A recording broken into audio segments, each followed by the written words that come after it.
Go ahead. Okay, well, welcome everybody.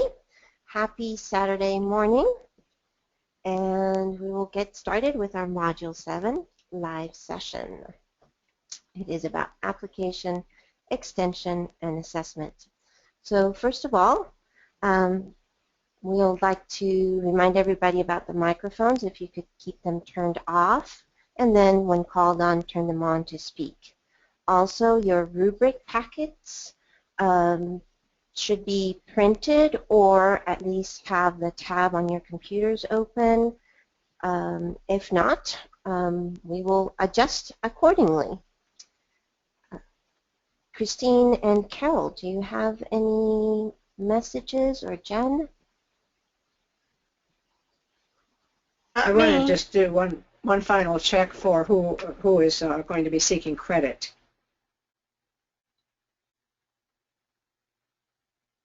I'm trying to. I am.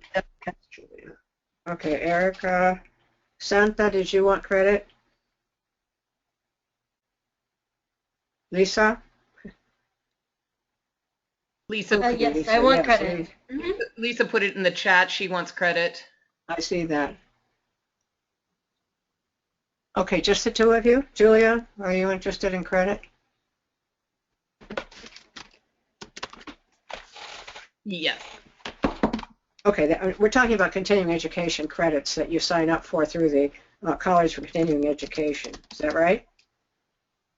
Yes, we will be sending out a certificate that says that you completed X number of hours to everyone, but that's not credit that you can apply towards salary schedule usually. Okay, so Julia sent in her paperwork for that. Okay. Lisa. Yeah, the reason we don't know this is because you send it to the College of Continuing Education and we're never notified. So they say, okay, it's time to turn in your grades, and I don't know who's. Lisa, you don't do it online. If you go to our course page, one of the items, the module 1, module 2, but one of the items is credit or continuing education credit, and there are instructions on how to do that. I believe there's like a PDF form that we have up there for you to download and fill out and send, and you actually snail mail it or fax it into the College of Continuing Education.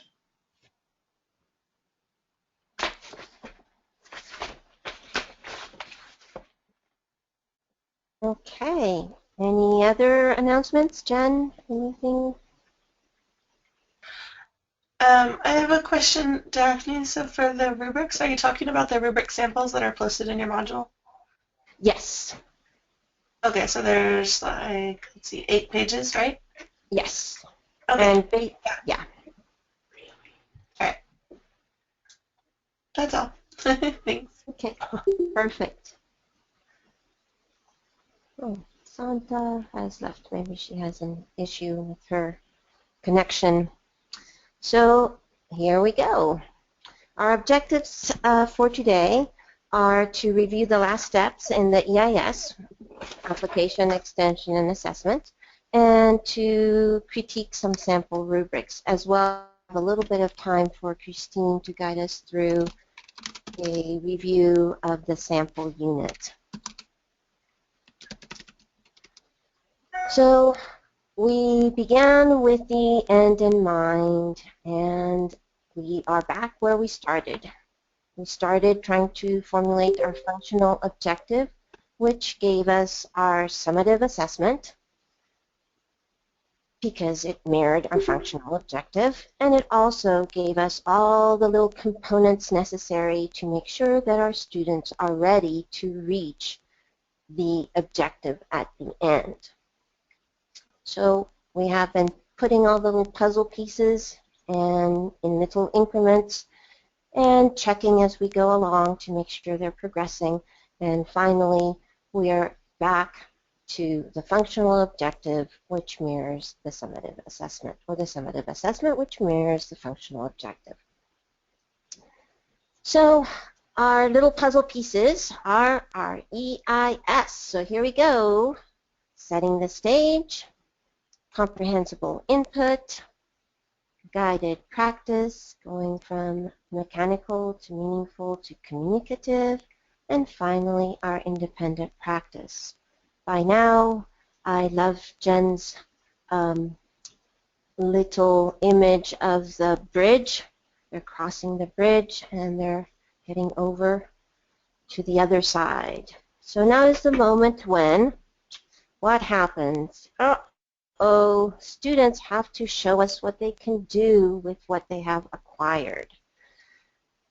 And hopefully, if they've been there and followed our guided instruction, they're confident because they know what they're supposed to be able to do, and they know what the assessment is going to look like and feel like. We've been practicing all along. And students are prepared to apply and extend their skills beyond the traditional classroom setting. In other words, what is it that application, extension, and assessment have in common? This is the portion of the EIS where we see the results. We have been pushing our students, holding them up, and now they're headed off to show us what their progress has been and then eventually what they can do outside of the classroom setting. So what are the characteristics of application and extension? Well, students have to maneuver the skills that they have in an unexpected or new way. We're not there to support them or to guide them, and this is the piece where we see mistakes, quote-unquote mistakes, linguistically happening, because as students focus on what they want to communicate, they focus less on getting the right answer.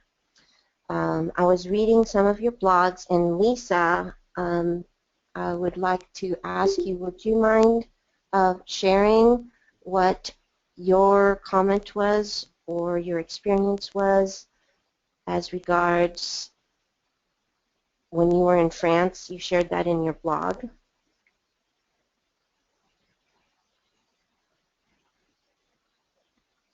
Okay, I think you're talking about when I said that, yeah, so when I learned French, I learned it really well in school, but when I went there, okay, the first few weeks, I didn't hardly speak at all, but when I did speak, I spoke very slowly, and my family told me that I spoke very properly, but then kind of somewhere in that second, third week, I started speaking faster and started making more mistakes.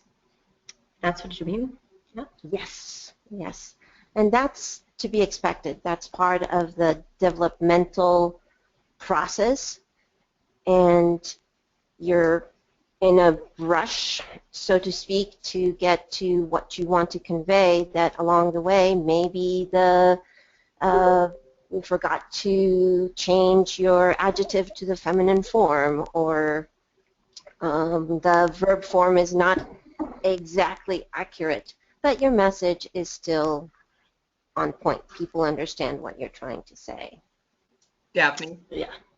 Yes? This also actually is the pattern that we see when students move across the major proficiency levels. So for example, we have novice, low, mid, and high, and as they're making that transition into intermediate low from novice high, the characteristic of that move is the sudden onset of a whole bunch of inaccurate language, because the students are starting to create with language, and their accuracy is inversely proportionate to their creativity as they try to create more things, or as you said, Lisa, speak faster, speak more fluidly. They automatically will start making more errors in accuracy, and so the old term is, if it's beautiful, it's or if it's good, it's ugly, basically, because the more they are trying to create, the more they are going to trip up and forget, as you said, the feminine adjective or the the position of the negative and all that kind of stuff. So we want to see that ugly language come out, because it means that they're making that transition into a new proficiency level. Perfect. Thank you. For me, this is oh, go ahead, Jen. I just wanted to add a little anecdote. So exactly what you're talking about. In my AP class, at the very beginning of the year, I gave them, there's this email they're supposed to write for the exam, and most of them scored 3s or 4s. And I said, that's great. They're actually writing very solidly in the present tense. They're very solid. They got this. They can write good sentences, but they're very simple. So it's like a 3. And I told him, to get to the 4 and 5, you have to use advanced structures. You need to use past tense, future tense, condition. You need to give me more. Use some what are they called? Dichos, modismos. What are those called? Like the things you're supposed. Idioms. Idioms. Thank you. Use idioms and things like that. And so I pushed them, and now they're using all sorts of advanced structures, and they're using the idioms. But oh my God, the grammar's gone back. It's like they're pushing really hard to use these advanced things, but now they're struggling at the basic things again, and they're screwing up, and so their scores have gone down from the very first time I gave it to them. And they're like, Senora, what's going on? Why am I'm doing this and I'm doing this? Why are my scores going down? I said, well, what you're doing is good. Good job using the structures. And so what I did was I drew that little chart of the stage 1, stage 2, stage 3, stage 4 on the board for them, and I said, you're breaking through to the next stage. That's what's going on. And so you do that, the communication goes down but your accuracy goes down, your communication's good. And I explained it to them, and they're like, well, what should we do? Because we want to pass the AP test. And I said, keep pushing, keep working on these structures. Eventually you'll get them, and then you could get a 4 or 5 on the test. If you just write the way you wrote at the beginning of the year, you could get a 3. But if you want to get a 4 or 5, you got to push through to this barrier to. Does that make sense? Anyway, it seems to make sense to my students, and now when they come talk to me about their emails and their essays, they go, I'm trying to break through to the next stage, Senora Hill, I'm going to do it. I'm going to keep using these advanced structures. And it's like they got it. I don't know. I was excited for them. Anyway, that's my note. I think it's great when they realize that they are moving forward and they can actually look at that proficiency descriptor and say, oh, yes, I did that. So it's really neat. I had another little comment on this.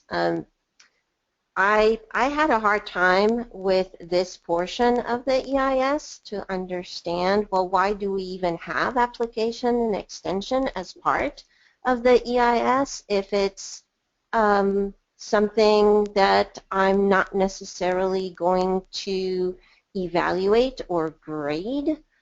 And I finally, for me, what made sense was that, or sometimes not even see, they could be extending, and we will never know that part.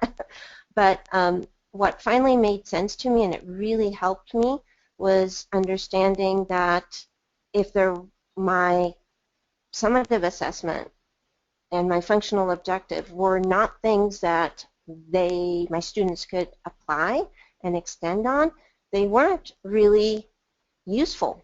They weren't a quote-unquote authentic task. And in that respect, it really has helped me define a good functional objective and therefore come up with a much better, I believe, summative assessment. So hopefully that helps people kind of make that connection as well. Daphne? Yes. And that actually brings to mind, I think I've talked about it in previous sessions, the move towards performance assessment as opposed to, more traditional, what we did in the past, pencil, paper, multiple choice, or even writing sample kind of testing. If we're moving towards performance assessment, which we should be, what we're doing is we are trying to give students tasks that we will measure that are based on authentic, experiential, use of language that they could conceivably do in the real world. And so therefore, when we do that, we end up making a stronger link between our assessment inside of the classroom and this potential of application and extension that they might do out in the real world on their own, maybe even a few years from now. It might not be right now. It may be something that they're going to do later on in their experience. But if we've done that, they can see that there is a potential for using this language in the world, and might actually even be encouraged to seek out those opportunities a little more. Whereas, 10, 15 years ago, the type of assessments I was doing, at least, were such that in no way would you ever have done that out in the real world, so why bother, kind of thing. So I think that's a positive step. And that is perfect into this slide, which I think it's kind of like we are giving our students the little suitcases. They're all different. They might decide to take one portion of what we give them and pack it nicely, and some students will not care about that portion, but they'll care about another portion. And then how do they use what we give them in a setting that is different in a new context? So we have ideas such as how are they going to use the language skills on an immersion camp or immersion day like Nicole puts on for the Sacramento area. Maybe the theme is something that they can see in a movie that we would have in a movie night, so they're hearing the language in a different context, not the classroom context. Interaction with native speakers that are invited to the school for interviews outside of the school, or hopefully student travel during our time with them, or maybe after, or whenever that comes. The bottom line is we're trying to get them ready to have their suitcases to move on and use the language. Examples of extension is using the skills in a new way. So maybe they can put on a variety show, poetry contest. It may not necessarily be exactly the communicative goal that we started with, but they're using it in a different way. They may be crossing. Their little focus lights are now opening and they're mixing different interests in. And the bottom line is we're hoping, and this is where I kind of get emotional on that kind of, oh, I hope my students will continue to appreciate French for the rest of their lives, because it's really what we're trying to do. They're extend what we're putting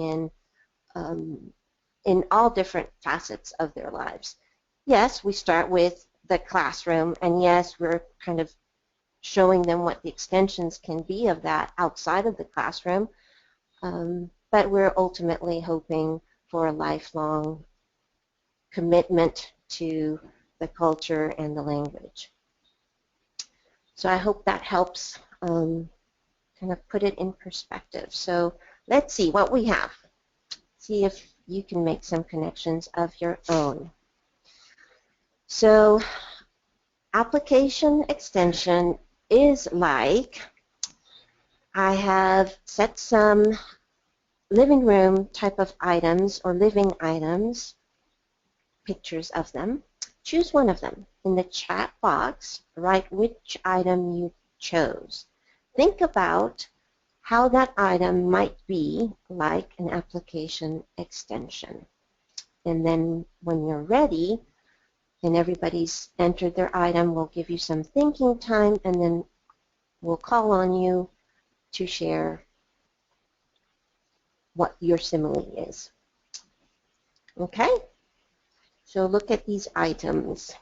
We have a frame or a mirror, a pillow, a chair, a coffee table, a lamp, a throw, like a cover blanket, and a rug. So when you're ready in the chat box, write the item you have chosen.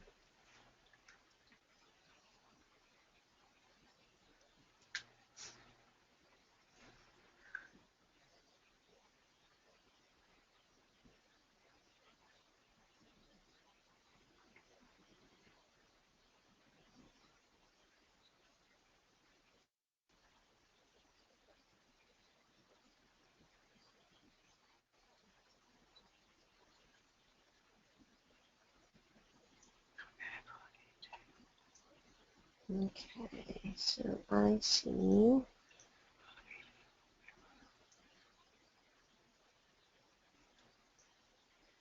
Okay,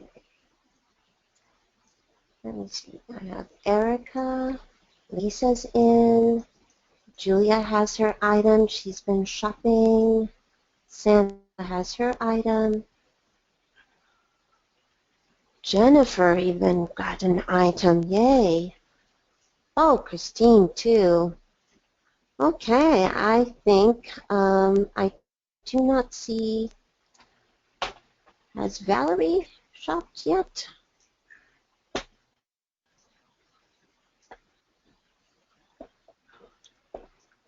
Yes, Valerie's taking the pillow. Apparently reluctantly. Oh, you don't have to, you could choose the same item as somebody else.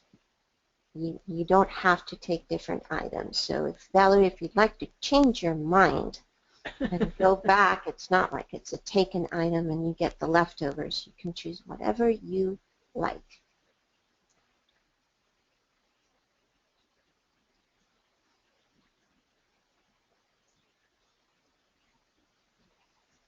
Looks like that's everyone. Everyone is there.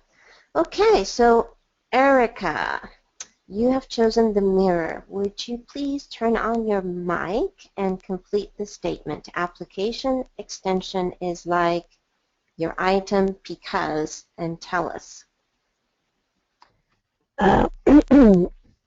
It's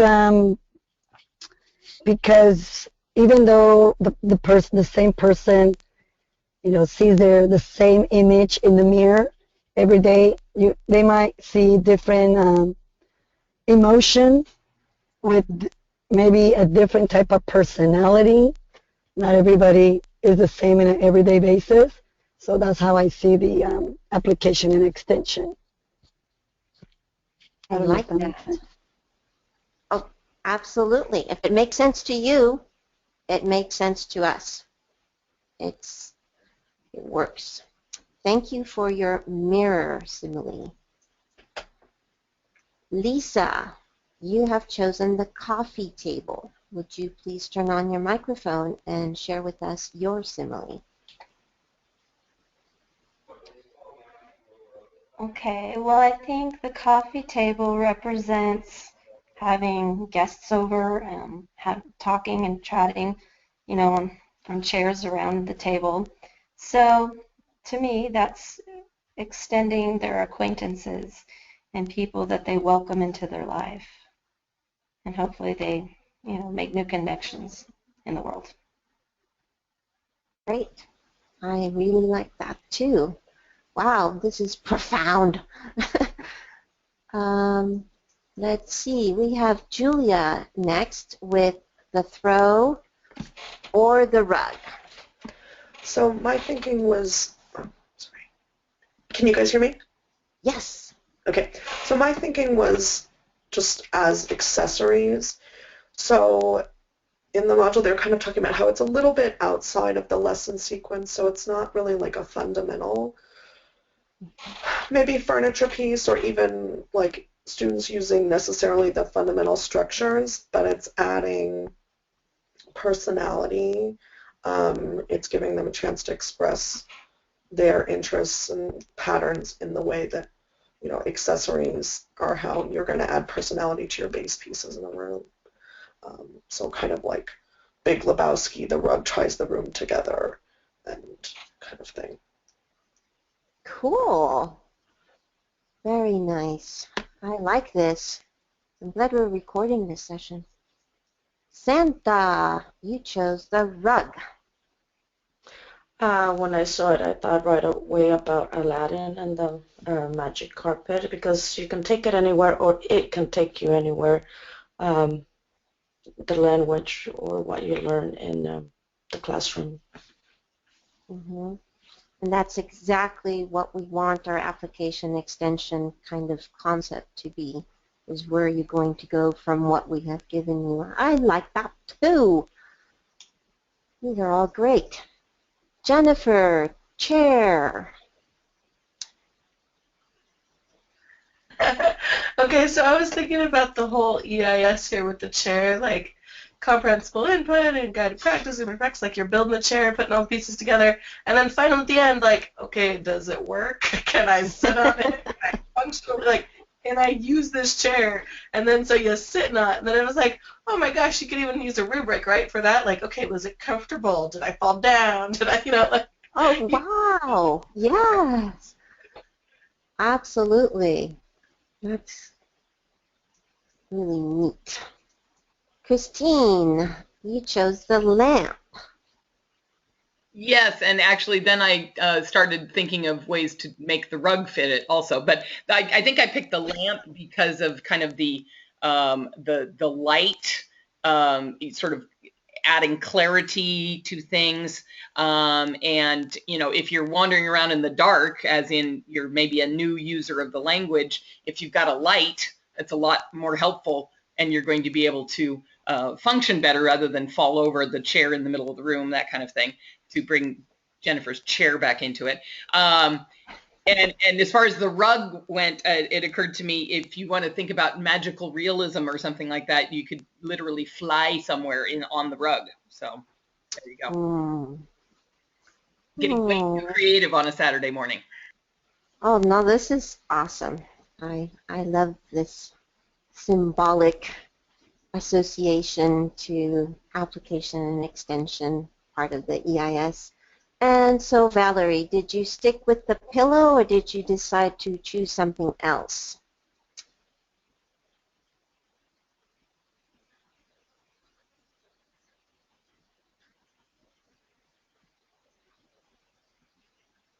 Valerie, I see your microphone is on, but we're not hearing you.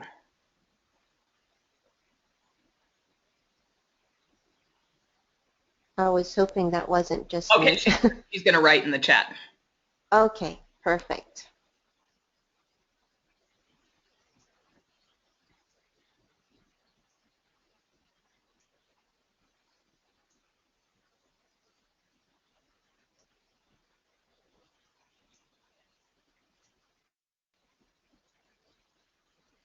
Okay, so Valerie wrote, the mirror is an extension. I can use it as a mirror, but I extend to make light. Wow. Very nice, Valerie. And I believe we have, last but not least, Carol. Carol, you chose the rug. I didn't go on flights of fancy like the other people. I was thinking that the rug kind of represents the foundation that we get in class that enables us to stand on solid ground as we go out to extend and apply our knowledge and extend it. Mm-hmm. That's great. Well, thank you, everybody. I know it's kind of different and hard in a Saturday morning, and at least in my area, it's windy and a little bit stormy, but I hope that this has helped kind of gel this part. I know that it is a confusing portion of the EIS, so hopefully this has helped cement a little bit more those concepts of application and extension. So let's move on to our next portion, which would be, of course, the, oops, what's happening here? The assessment. And so we're going to go back in time. Before we knew a lot about language acquisition and how we used to do things, and many of us learned foreign language at this time and following these kinds of methods. So all of this will look very familiar. So for example, a traditional clothing unit, your objective would be students will discuss what they wear. The practice would be vocabulary, that's a list from the textbook, pictures in the textbook. The structure would be the AR verb conjugation, to wear, to buy, and then finally there would be a maybe 2-page opening end of unit culture, and you would read in English about the traditional dress in Oaxaca, for example. And I'm sure you're familiar with all of this. An assessment in a traditional unit would probably include your quizzes or pop quizzes if students had been naughty. Oh, there you go, now let's give you a pop quiz. Let's punish you. They would be things like verb conjugation, vocabulary, and then, of course, we would give extra credit or bonus points for answering a question about the cultural reading. In unit tests, we would have very defined areas. We would have the vocabulary, and that might be the listening portion where you hear the word jacket and you mark the jacket portion. The grammar section would be AR verb conjugation, and you would have random sentences with a verb in parentheses at the end of the sentence, and the directions would tell you complete with the correct form of the verb. Writing, yay! Show us what you can do and write a paragraph about what you wear to school. Yay, that's exciting. Well, maybe not quite so much. What for? What is the purpose of writing a paragraph about what I wear to school? When would I do that? Not very often. If it's writing about a paragraph about what I wear to school, there is no context for me to want to do that. And finally, of course, yes? Can I tell you a funny story about AR verb conjugations? Please. I taught in using the audiolingual method, and so we had a test. There was a section on a test that was very much like what you said, fill in the blanks with the correct form of the verb, and the model was yo como mucho. And so one student very dutifully wrote down yo como mucho, tú como muchas, él como mucha, and nosotros como muchamos, and so forth, with no understanding whatsoever of the meaning of what he was writing or she was writing. Exactly, and I think that's what we have come to understand, that if there is no, if we're really addressing just the mechanical, there is no meaning, and they may know that the endings are es, ons, uz, but it doesn't really matter in the way of communication. It's a component, but ultimately we want to move as fast as possible, as Jennifer said, away from that and get them flying on their own wings. And lastly, going back to this, the culture, lost my barrette, describes the traditional dress, and of course you would write that in English.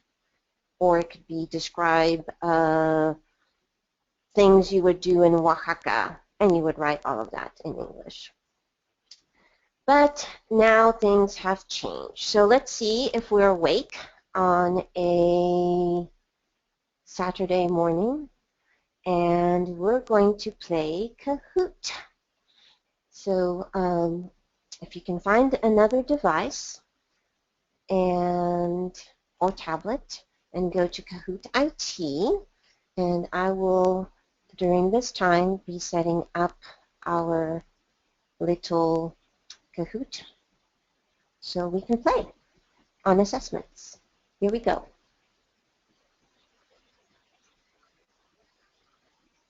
Ha ha, it's a hoot. I have a colleague whom I worked with yesterday who's a math teacher, and that is her favorite thing to say. It's a hoot. So he said, oh, Kahoot, yay.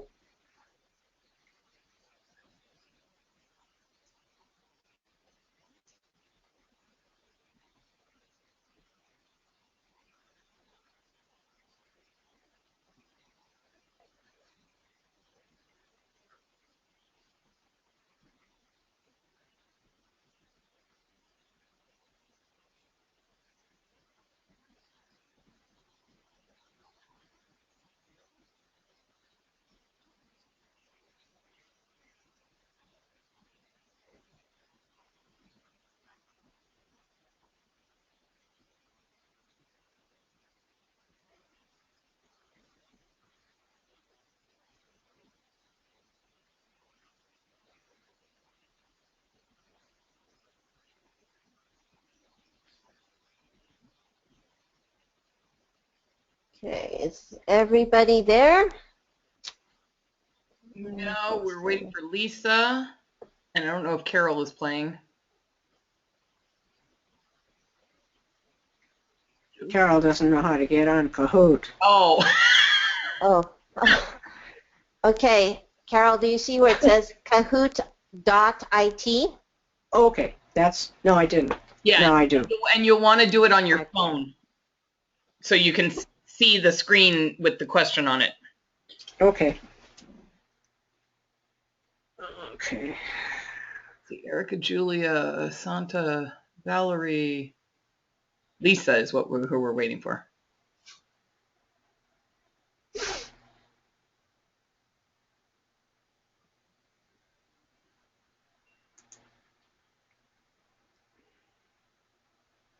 There looks like Lisa had gotten kicked off. She's back now. Okay.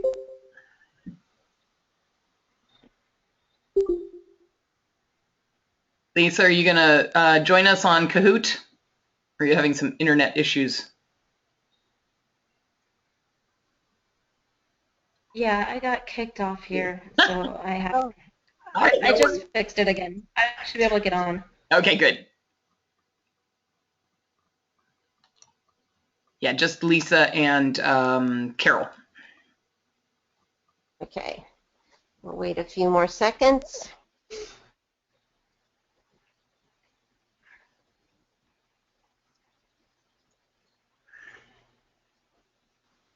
Looks like I just disappeared. I see. Uh-oh. This is the Hey, T. what's going on? It says don't refresh. Okay. Oh, I see Christine. I see Lisa. I saw Okay. Carol. I think we're ready. Go. All right, here we go. Okay. Here we go.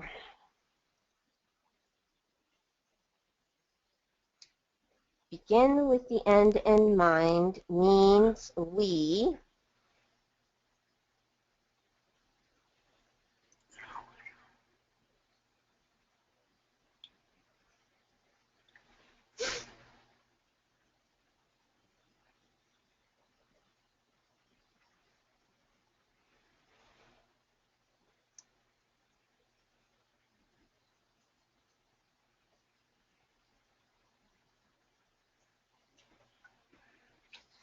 Yes. Oh, my 100%. Wow. Yay, team. You're all awesome. Yes, it means that we know what we're doing for the summative assessment from the beginning. Lisa, you're ahead. Question number 2. Mark the answer that does not apply. A formative assessment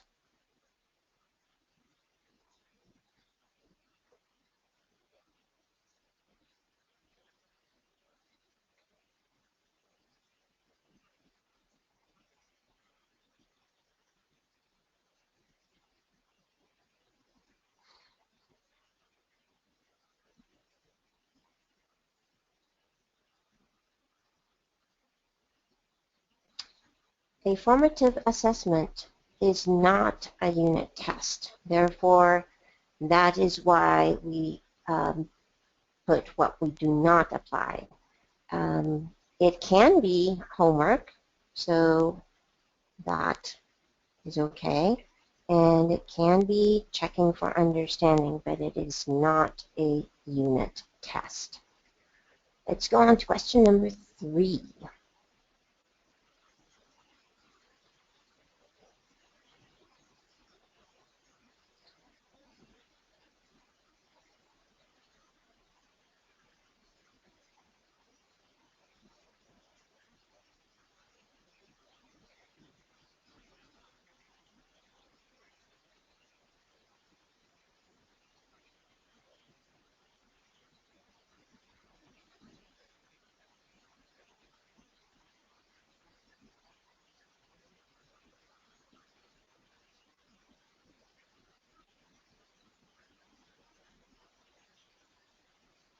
An embedded assessment, the teacher observes for student progress. They're not really focusing on the textbook, but you're really looking, the embedded assessment could be things like checking for understanding, just walking around the classroom and seeing how fast they're completing things, etc. Now we'll go on to question number 4. Check the answer that does not apply.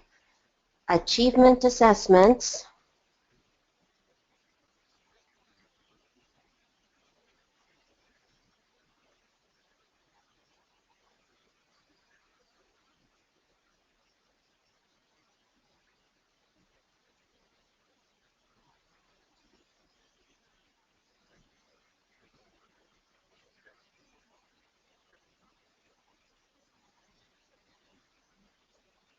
My phone keeps falling asleep, and I don't even know what I clicked.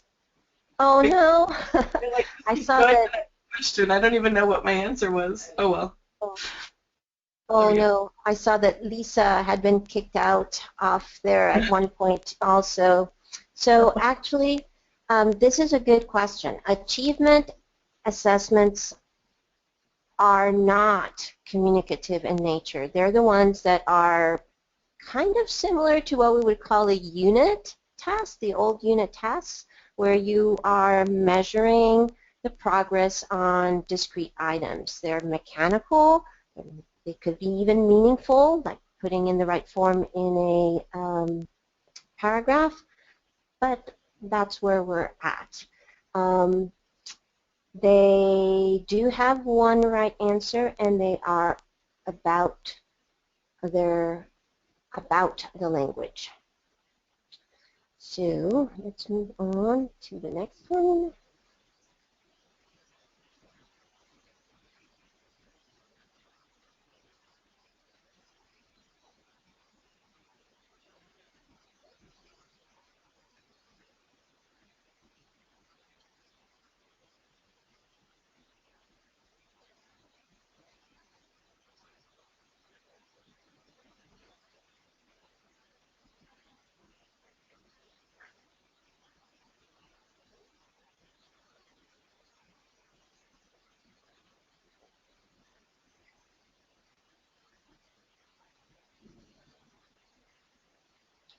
Hooray! Everybody has it. Proficiency assessments have one right answer. Indirect assessments allow us to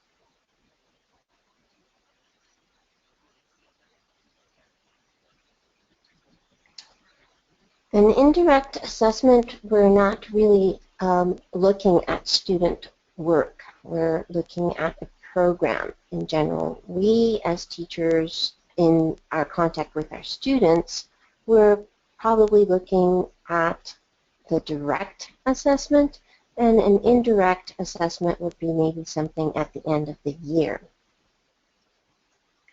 where we would be evaluated by our students.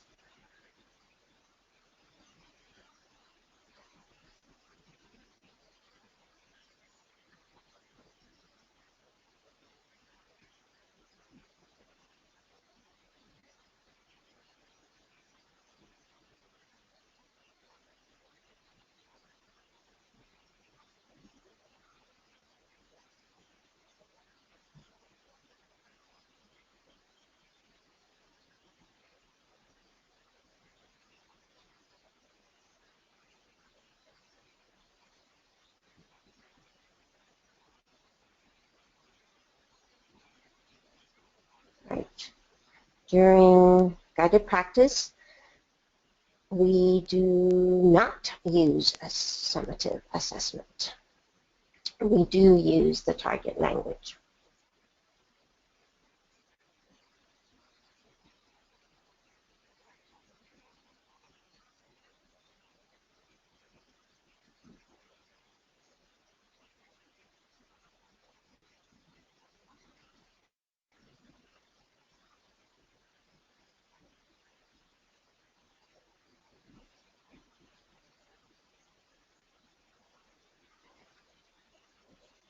Erica's screen has frozen, so she just texted her answer blue.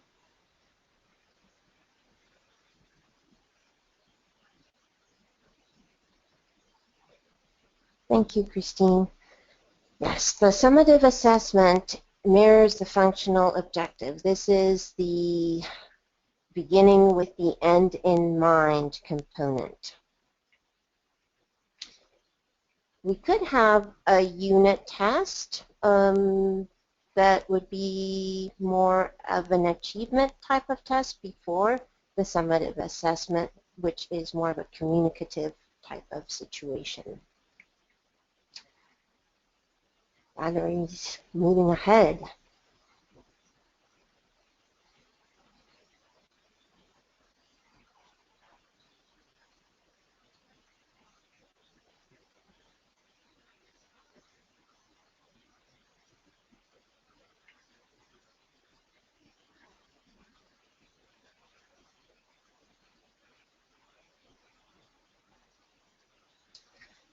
So summative assessment, this is interesting, is a form of independent practice. In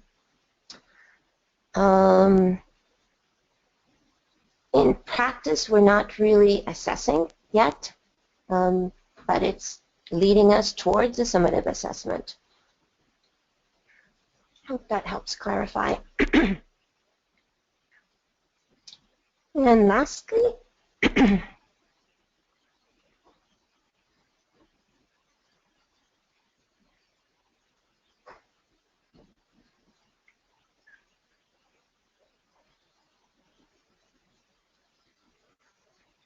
yay! There we go. Everybody got that one right. So we have Valerie, Julia, Christine, Santa, and Carol all participating in the assessment. Hooting, cahooting, etc. So we're going to continue moving forward, and the assessments, hopefully that helped answer some of your questions and help review some of the key components.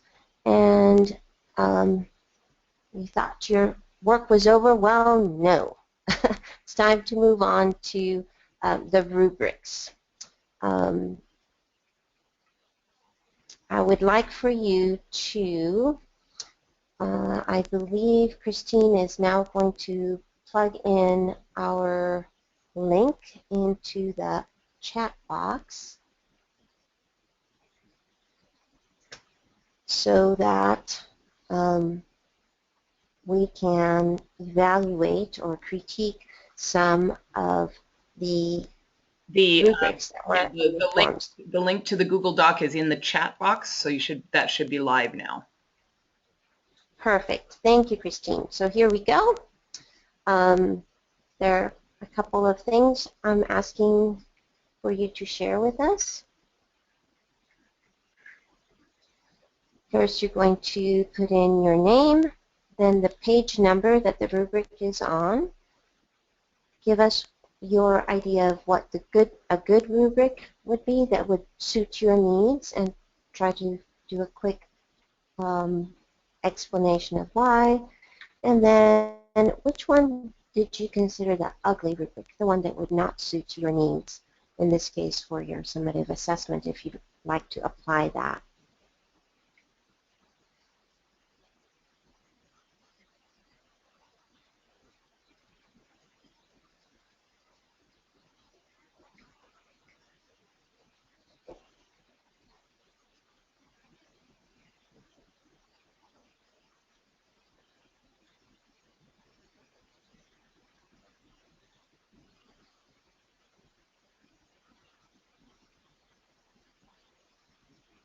I love all these anonymous.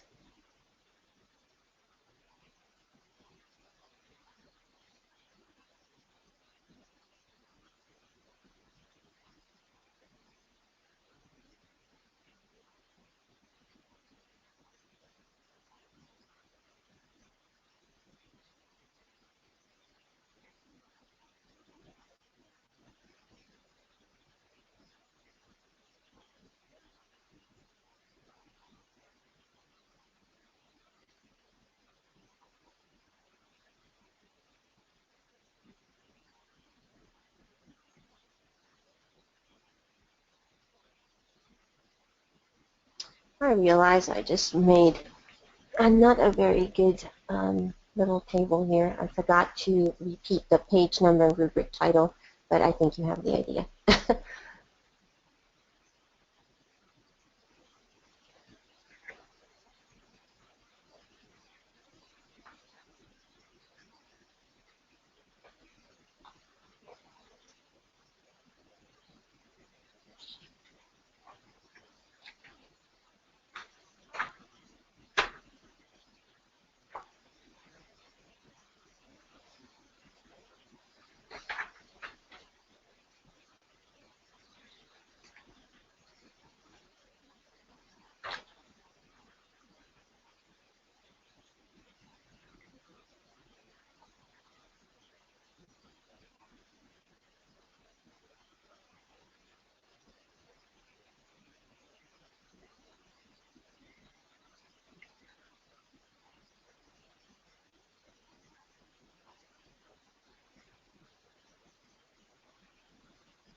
Okay, it looks like we're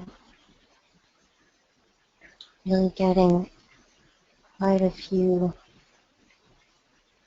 really interesting and thoughtful responses. Thank you very much.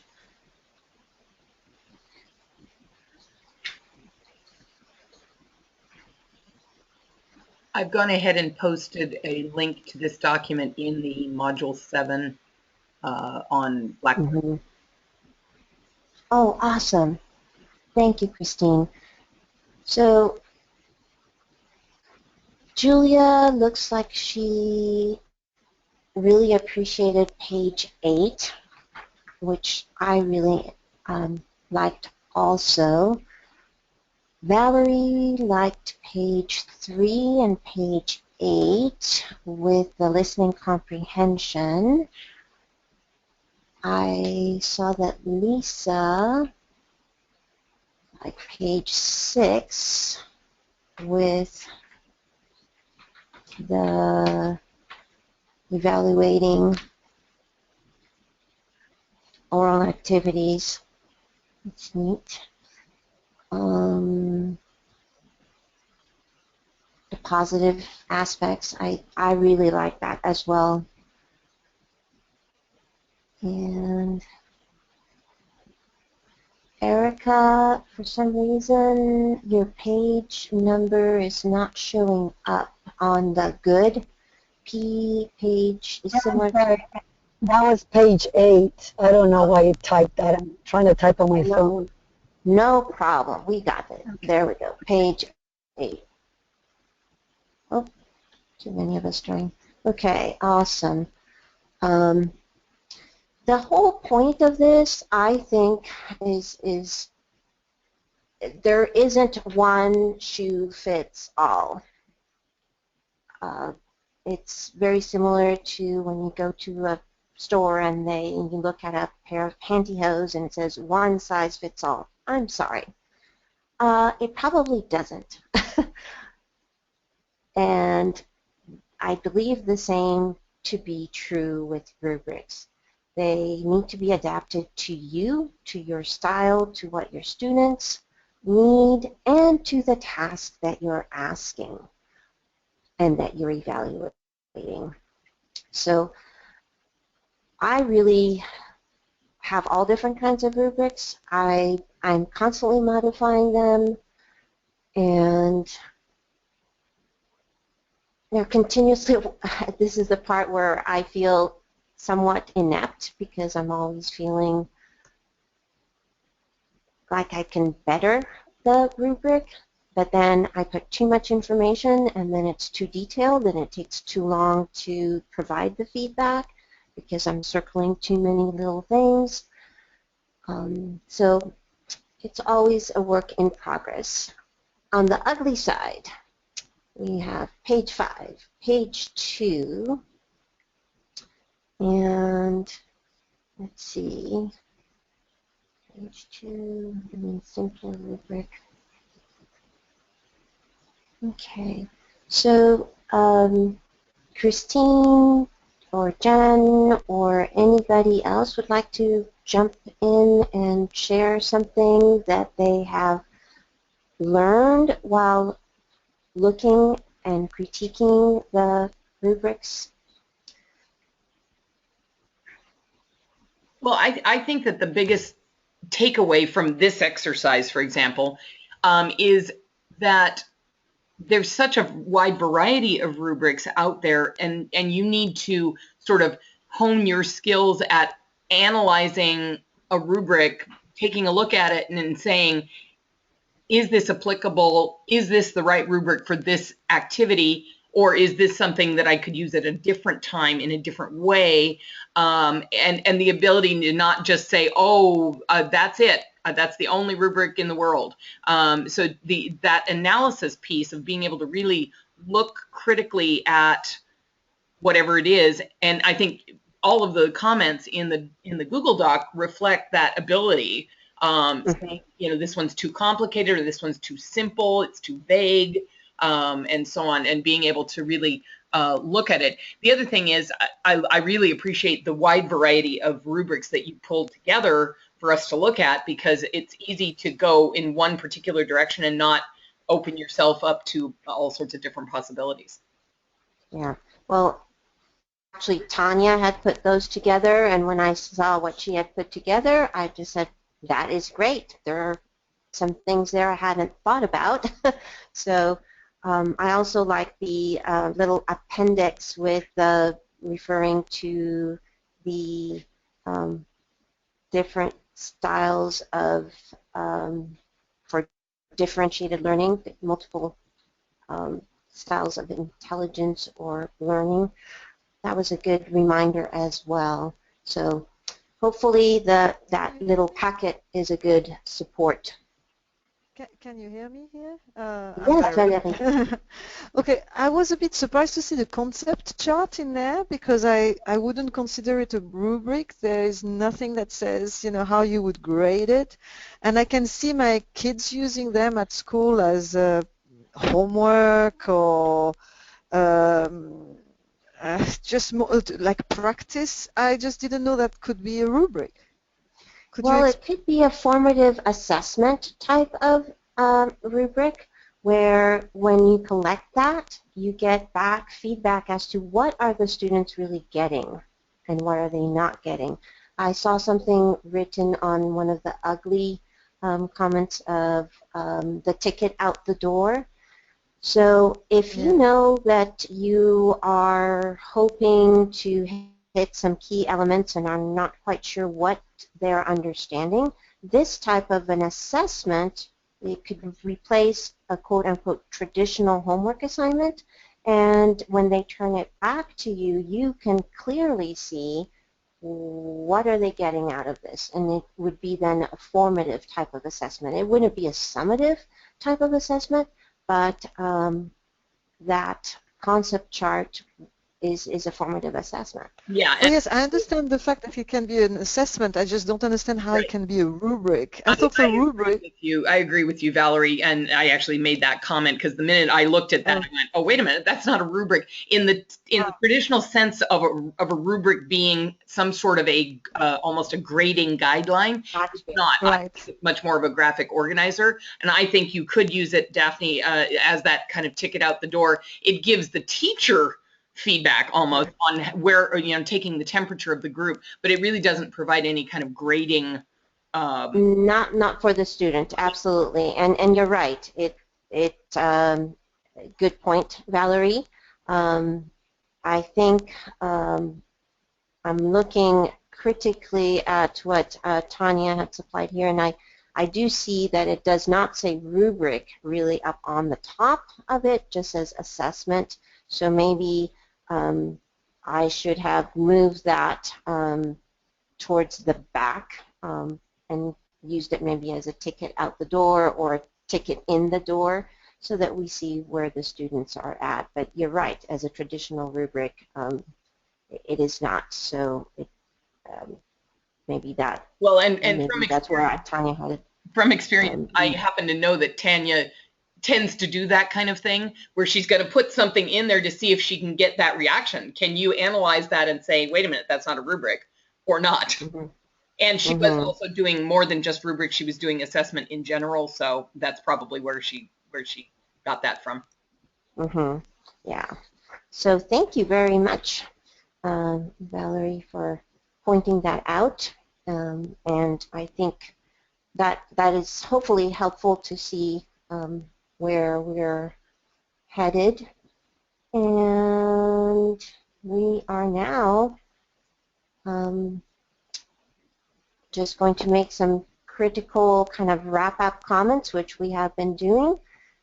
Traditionally, one thing I did note is that you would want to put a description of what the task is between the title and before the table itself. And I don't know if anybody else that is experienced in the creation of rubrics would like to share anything else. When you say that, are you indicating that, in other words, to make some sort of a note about what is the activity that is being rubricized? That I just invented a word. I love it. Yes. Is that what you mean? Yes. Thank you. Thank you. Thank you. Yeah, I think that's very appropriate because especially in some cases, if it rubricked, yes, you have been rubricked. In some cases, it may be like a rubric of an oral task, and there is no artifact to attach it to. And so here you have this chart with comments on it and so on, and you have no idea what it was for. So obviously you would want to put some sort of indication of what is the rubric used for. And in some cases, I have kind of a generic rubric to, assess oral activities, and I don't necessarily customize it for every kind of oral activity. I might have a space to write in the partner interview or something like that to give a little bit more clarity on it. But yeah, I think it's essential to put the title of the project or whatever task on the rubric. Mm-hmm. Yeah. And other than that, I think what people have been sharing on their blogs is always really nice to share because we have different experiences and different questions. So just a reminder to go back and read and share with each other on that platform as well. So we're wrapping it up. We hopefully are helping you during the session see what the final steps in your unit design might look like. You are to describe an application or extension activity, design a rubric for your formative assessment. And before we end, let's take another look at the sample unit. And I'm going to call upon Christine to guide us through this portion of the final review of the sample unit. Okay, question, Daphne, because I didn't look at this part of it. You don't have screenshots in your presentation, do you? Of the no, okay, I didn't. Give me a minute. Let me go onto the course website and pull it up. So no problem. No problem. So I'm going to handle some other questions. Yeah, I liked Valerie's rubric little analysis on here. Oh, Valerie. Oh, okay. You're not going to do the sample unit. I hope you have a great weekend as well. So goodbye, and we'll see you on maybe office hours or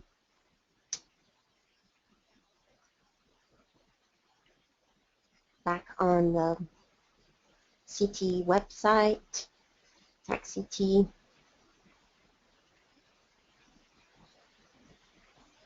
All right, I think I have it pulled up. I'm going to make myself the presenter.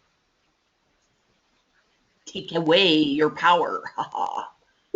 Oh. Bye-bye. Bye, Valerie.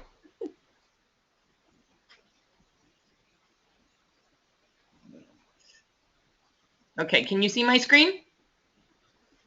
I can, very small one. Yes. Okay.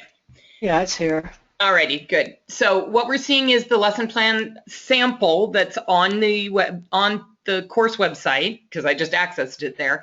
And we've been going gradually through the pieces. So there's the teaching context, the functional identification of the functional objective, of course, and then tying that to your different assessments. And I believe we want you to identify at least one of both types, formative and summative, and obviously the summative is going to be that ultimate thing that is tied to, that mirrors the functional objective. And we wanted you to, we've been working through setting the stage, comprehensible input, and again, I think I've said this before, but I'll say it again, more detail is better than less detail, because the more detail you put here, you remind yourself of what you wanted to do, and ultimately anyone else who kind of looks at your template, and we're going to be making them available, will probably, I don't think we have it set up yet, but we'll do a Google form and have you submit there, which will mean probably, because this is a Word document, we'll probably then ask you to upload your Word document into Google. And if you have any trouble with that, if you're not sure how to do that, you can just email us and we'll help you with that. And that way we can put it in a Google form and create a spreadsheet that everybody can have access to at the end. So then moving through, remember again, the considerations for exceptionality, that would be situations that you might encounter with students with special needs or with high functioning students, like GATE students as well. Then the guided practice, and I believe we've asked you to do 2 or 3, maybe. There's a second one. Let me see, do I have a third? Yes, a third one. And we're asking you to identify, do you think they're mechanical, meaningful, or communicative? And obviously, part of that is we don't want to see necessarily 3 mechanical activities, because you always want to be working towards that communicative. So give some considerations to that. And then independent practice, which was our last module, these activities here should begin to be very close to, or maybe pieces of, what they ultimately will be doing in their summative assessment, which is mirroring your functional objective. So here I had a reading activity, and then I had a drawing activity, which was having students describe their family relationships and have another person try to chart their family tree. And finally, we hit the application and extension. And at the time that I put this sample together, we actually were working with a group of teachers that we've worked with for several years down in Hilmar. And they are actually in a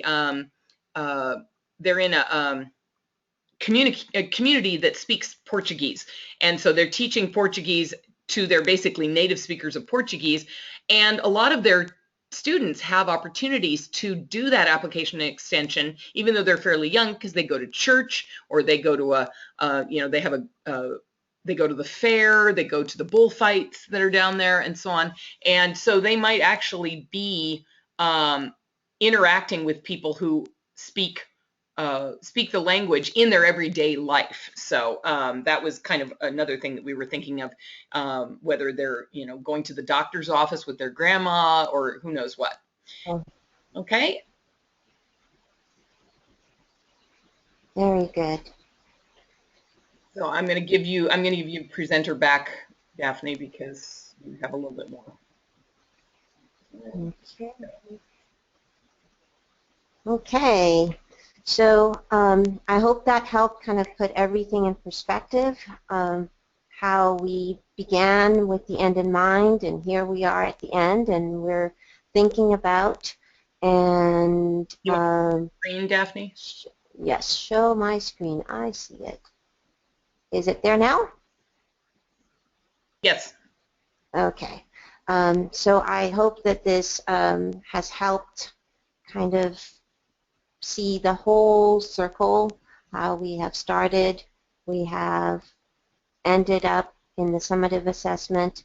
We see how students can recycle things that we have taught them in previous units to build on what they are learning, to go out and apply and extend their knowledge. And then if you have any questions at this point, whoops, that's not what I intended to press. I just wanted to go next slide. We will have another final last office hours available to you on Wednesday, March the 23rd from 5:30 to 6:30. Of course, also I'll be checking the blogs and the Module 7. If you have any questions there, we can try to answer those as well at that point.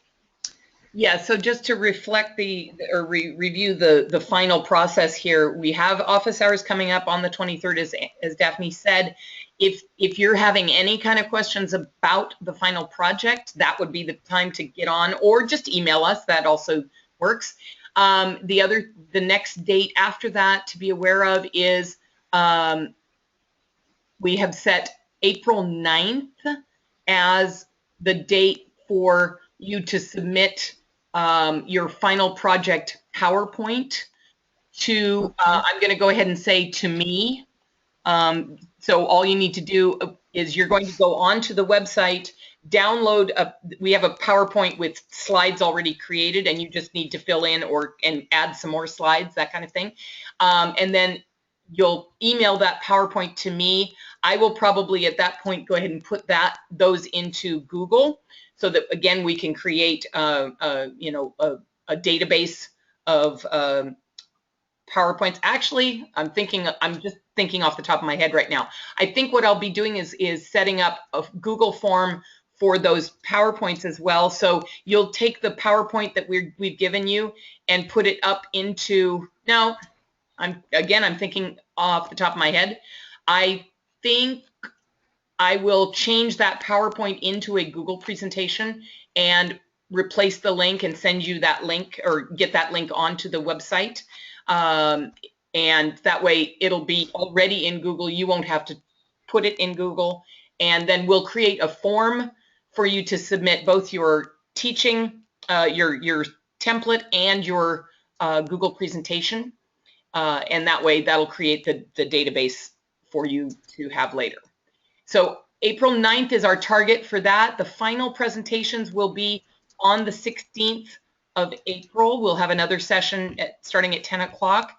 And at that time, we will bring up your presentations on the presenter's screen and have you talk us through what your concept was for your lesson plan or your template. Okay, I do see in the chat box, Erica has a question for Dr. Brown regarding Module 7 and homework. You're very, very good. Let me see if I can pull up the